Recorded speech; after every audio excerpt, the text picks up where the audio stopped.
Okay, so let's see what global warming is and how do we know that we are the ones causing it. The best evidence started only a few decades ago.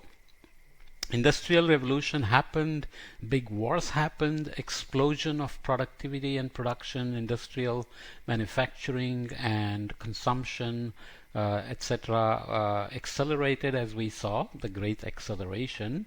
But a graduate student, Charles David Keeling, started measuring carbon dioxide over Mauna Loa in Hawaii based on the advice from his PhD advisor Roger Revelle at the University of California, San Diego.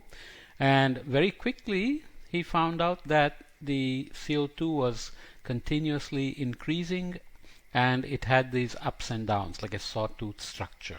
Many of you may have seen it, but I'll explain anyway in case there is somebody who's learning these things for the first time. How do we know Mauna Loa represents a larger scale carbon dioxide concentration? We know the properties of carbon dioxide. It's basically an inert gas. And we know that it stays in the atmosphere for centuries to maybe even 1,000 years, a fraction of it. Um, and we know that it's a so-called well-mixed gas, which means because it's inert, it's quickly transported by the winds and it gets homogenized in latitude bands and even hemispheric level. So there is a gradient from the southern hemisphere to the northern hemisphere because mixing across the hemispheres is not so easy because of change in the rotational effects, which we will not get into. But long story short, if you measure CO2 in one place in the northern hemisphere, you will get a very good sense of its concentration over the whole hemisphere. And the ups and downs, as many of you definitely know, as spring comes, the photosynthesis takes off, especially in mid and high latitudes. Tropics don't change that much, but nonetheless, photosynthesis begins to draw down a lot of the CO2, so the carbon dioxide drops. And when fall and winter months come, leaves fall off again at high and mid latitudes. Even tropics have some deciduous plants, and that reduces photosynthesis and carbon uptake by the terrestrial biosphere, and that increases atmospheric CO2 concentrations. Okay, so if you remove that annual signal, you will see that the red line shows a monotonic increase in carbon dioxide concentrations, and as of 2020 we are almost at 415 parts per million by volume. If you take a million molecules of air, you will find 415 molecules are carbon dioxide. That's a tiny amount. Yes, it is. It's only 0.04%, but increasing. Nonetheless, these are called trace amounts. But they matter because they trap the outgoing long wave energy. Okay, so then how do we know we are emitting these? We are causing this increase. Actually, it directly relates to the amount of fossil fuels like coal, natural gas, oil, and so on that we are burning. Secondly, there are carbon isotopes. If you don't know what that is, then don't worry. There are chemical detective methods which can tell us that in fact this carbon dioxide in the atmosphere is coming from burning of the fossil fuels. Okay, so there are multiple lines of evidence which tell us that we are increasing the carbon dioxide, and we can have a good accounting of where all the greenhouse gases come from. So greenhouse gases are again not only CO2 plus but also H2O, N2O, methane, ozone, and CFCs and HFCs as well. The chlorofluorocarbon and hydrofluorochlorocarbon, the refrigerants. So you can see here energy use in the industry, iron and steel, chemical, petrochemical, food and tobacco, paper, machinery, and so on, other industries. Transportation split into road, aviation, and shipping.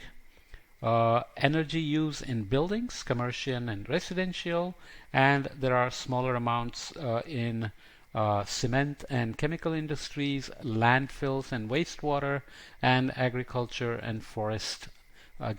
forestry, and land use, which includes croplands, deforestation, crop burning, and so on. Okay, so we have a good idea of where all the emissions are coming from. So we can actually estimate the amount of warming that has happened, let's say, since 1850 or so, and we can only estimate very effectively the change over that base period of 1850 to 1900. We can take the average temperature over that period and see whether we were warmer or colder over time compared to that. Okay, so you can see that the red line here is called the combined response because that includes human-induced warming and natural variability. Okay, so you can see that when natural variability is colder, the total warming is lower and so on. And when they are in phase, natural warming is warmer and human-induced warming is of course increasing, then the total warming goes up. Okay, so this requires some explanations in case you are not aware of it. What is natural warming and cooling? We will see this again and again. Ocean, for example, can take up heat. It's deep, several kilometers. It has high heat capacity, and there are places where water sinks all the way to the bottom and stays there for hundreds or even thousands of years. So ocean takes up more than 90% of the excess energy that is generated by increased greenhouse gases. So that can come out at some point or stay hidden. So that causes natural variability or temperature changes that are related to just natural circulation of the ocean and the atmosphere dragging it around and so on. And there are so-called natural variability modes of climate like El Nino, which you may have heard of, the monsoon, and there are other modes that I won't mention here. Okay, so for this quick introduction, just remember that Earth's climate varies by itself anyways because of changes in the orbit, because of sunspot activities, or because of this energy storage and release from the ocean, ice buildup, ice melting, and so on. Okay, so we have warmed by over 1 degree centigrade from the 1850s. Okay, industrial revolution started before, but we have very good data only starting here.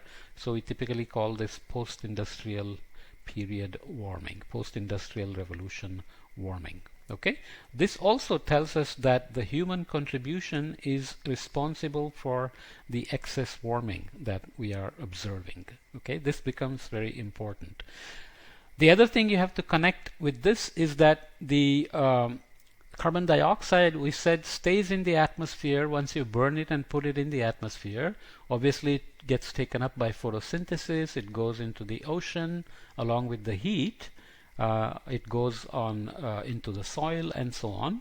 But it keeps accumulating in the atmosphere because its residence time, the time that it stays in the atmosphere, is multiple centuries or even longer, right?